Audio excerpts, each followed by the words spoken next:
This is DJI Air 3, and in today's video I will show how you can clear all user-generated data on this drone.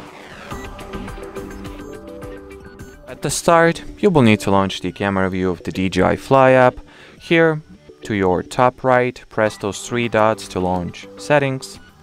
Next, enter the About category here, then scroll the About page all the way to the bottom. And here press the Clear All Data option. Now make sure that you read and acknowledged all the consequences that this action will bring. And then, once again, tap the Clear button and wait for this process to be finished and for all data to be cleared.